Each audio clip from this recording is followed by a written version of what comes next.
ઓમ નમઃ શિવાય. શ્રાદ્ધ ભાગ સંત એકનાથ. સવારના ઉઠ્યા પછી રાતના સુવાના સમય સુધી નાથનો જીવનક્રમ બાંધેલો હતો. ઉત્તમો તારકો પેતા. વહેલી સવારે આકાશમાં તારા દેખાતા હોય તે સમયે નાથ ઉઠતા અને ધ્યાન, ધારણા, સમાધિ, ચિત્ત એકાગ્ર કરી ઇત્યાદિ કરતા. ત્યાર પછી પ્રાતઃવિધિ આટોપીને ગોદાવરી ઉપર સ્નાન સંધ્યા કરવા જતા. સૂર્યોદય થતાં જ સ્વાધ્યાય શરૂ થતો. ત્યાર પછી લોકો જીવનના કોયડાઓનો ઉકેલ મેળવવા નાથને મળવા આવતા. આત્મીયતા અને પ્રેમની તેમની વાતો સાંભળી તેમને માર્ગદર્શન આપતા.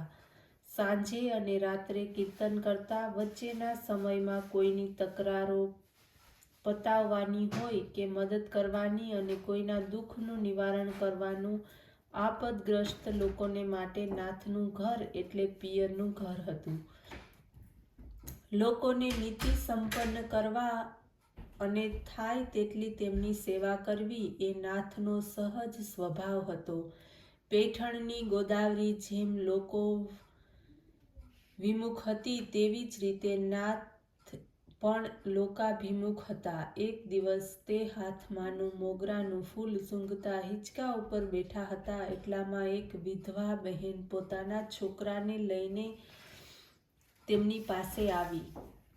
ગુસ્સામાં ને ગુસ્સામાં તેણે જોરથી પોતાના દીકરાને નાથની પાસે બેસાડ્યો એટલે તે છોકરો રડવા લાગ્યો. બધા લોકો જોવા લાગ્યા કે આ બહેન શું કરે છે. નીચે બેસી તે બાઈએ પેલા છોકરાને ખોળામાં લીધો અને નાથની સામે તે છોકરાને ધરીને કહ્યું, તમે જ આને મારો કાં તો તારો. પણ બહેન શું થયું તે તો કહો, એકનાથે પૂછ્યું.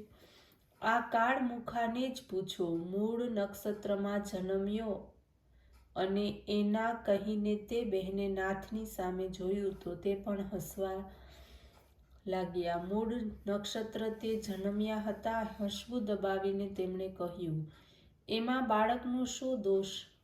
હું એમ નથી કહેતી, પણ જે પરિસ્થિતિમાં હોઈએ તેવી રીતે રહેવું જોઈએ કે નહીં એ વાત ખરી છે. તો પૂછો આને કે તે એવી રીતે રહે છે. હોય એ તો બાળક છે, પણ તેથી કંઈ બાએ છોકરા પર આટલો ગુસ્સો કરવાનો હોય? શું પ્રેમ કરવાવાળી બાને ગુસ્સો થવાનો અધિકાર નથી? છે, પણ આ બાળકે શું કર્યું? છોકરાને ખાધેલું પચતું નથી, તેથી તેને વૈદ્યની દવા આપું છું. દળના દળીને મેળવેલા પૈસા વૈદ્યને આપી દવા લાવવા છતાં પણ આ છોકરો દવા ખાતો નથી અને પરેજી પણ પાડતો નથી.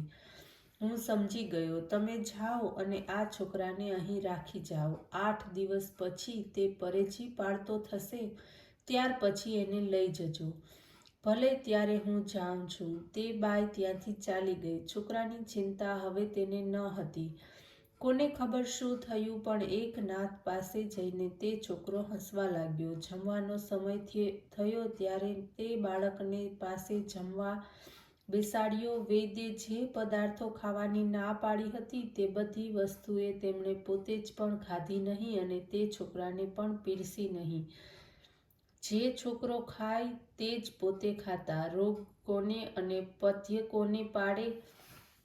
નાથ મહાન અને નિર્મળ અંતઃકરણની ઓળખાણ તે બાળકને પણ થઈ. પોતાની બા પાસે તકરાર કરવાવાળો છોકરો વગર તકરારે પરેજી પાડવા લાગ્યો અને દવા પણ નિયમિત લેવા લાગ્યો. થોડા દિવસમાં તે છોકરો રોગમુક્ત થયો. નાથ જે બોલતા તે પાડતા અને બીજાના દુઃખો પોતાના જ સમજતા. તેનો જ આ પ્રભાવ હતો. જે જન્મદાત્રી માંથી ન સધાયું તે એકનાથે સહજમાં સાધ્યું. છોકરાની માં આવી અને નાથને નમસ્કાર કરી પોતાના છોકરાને લઈને ચાલી ગઈ. આ અદ્વિતીય મહાપુરુષનું સફળ જ્ઞાન, વિદ્યા અને ધન પ્રભુ કાર્યમાં જ વપરાતા હતા. નાથ અંતરના નિર્મળ વાચાના રસાળ અને સાક્ષાત્કારી પુરુષ. તેમણે કોઈનો દ્વેષ કર્યો નહીં. બીજાઓ તેમનો દ્વેષ કરતા તો પણ પોતે અતુલ શાંતિ ધરી તેમની ક્ષમા કરતા. સુખ દુઃખમાં સમવૃત્તિ રાખતા. પરંતુ નાથની આવી શાંતિ કેટલીક વ્યક્તિઓથી સહન ન થઈ. માણસે કોઈ દહાડે પણ ગુસ્સો ન થવું એટલે શું? આવું શાંતપણું કેવું? એક ઓટલા ઉપર લોક નિંદા કરતા કેટલાક લોકો બેઠા હતા. એક નાથનું પ્રવચન સાંભળતા જવાવાળા લોકોની ઠઠ્ઠા મસ્કરી કરવી, કોઈની નિંદા કરવી, કારસ્થાન કરવા વગેરે ઉદ્યોગ કરવાવાળા ત્યાં એકઠા થતા. તેમાંના કેટલાક શ્રીમંત હોવાથી કંઈ કામકાજ નહીં, તેથી ખાઓ પીવો અને મજા કરો. વૃત્તિવાળા લોકો હતા. પાના રમવા, ગાંજો પીવો અને સજ્જનો ઉપર કાદવ ઉડાડવો એ તેમનો મુખ્ય ધંધો હતો. એક નાથ ઉપર તેમનું બધાનું ધ્યાન હતું. તેમને ઉતારી પાડવા માટે મોકો જોતા હતા. સુખી અને વિદ્વાન લોકોનું ગામ એટલે પેઠણ. છોકરાને જનોઈ આપવી હતી, તેના માટે 100-200 રૂપિયા મળે તો પ્રયત્ન કરી જોઈએ. જે દ્રષ્ટિથી એક ગરીબ બ્રાહ્મણ તે ગામમાં આવ્યો. તે બ્રાહ્મણ ગામમાં આવ્યો તો તેની નજર સૌ પહેલાં આ મવાલી લોકો ઉપર જ પડી.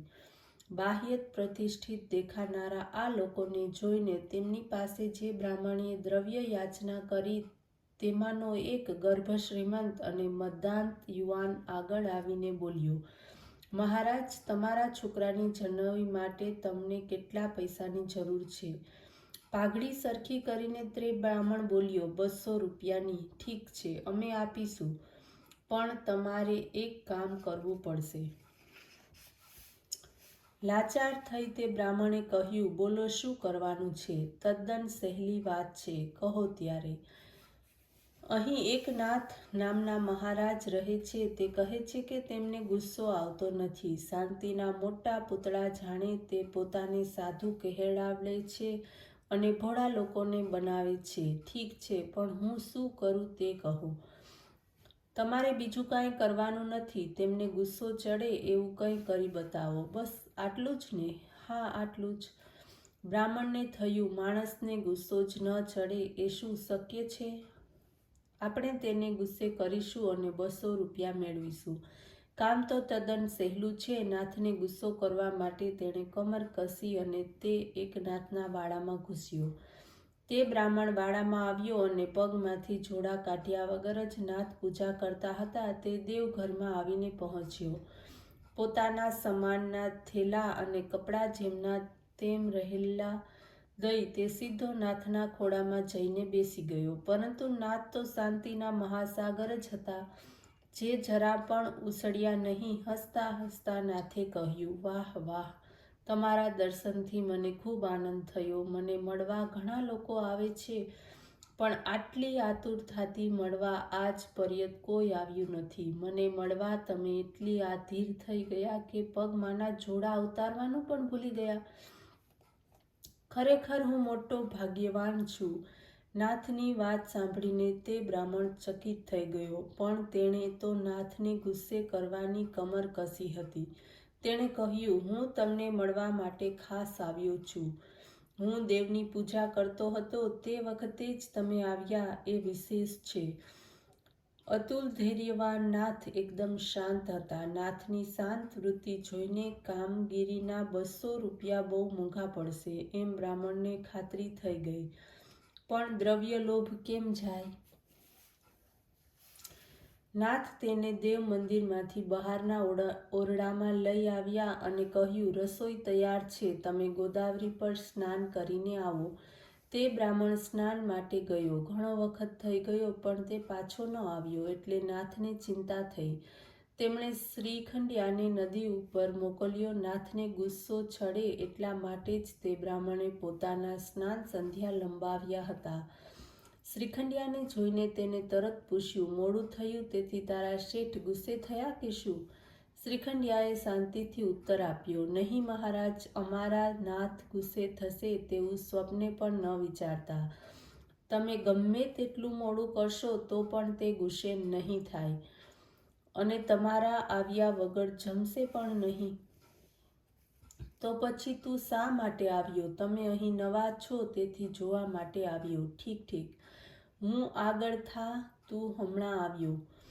બ્રાહ્મણને ભૂખ લાગી હતી. નાથને ત્યાં પહોંચ્યો તો પતરાળી પીરસાતી હતી. એક પતરાળી ઉપર બ્રાહ્મણ બેઠો, તેની બાજુમાં નાથ બેઠા. પ્રાર્થના થયા પછી જમવાની શરૂઆત થઈ.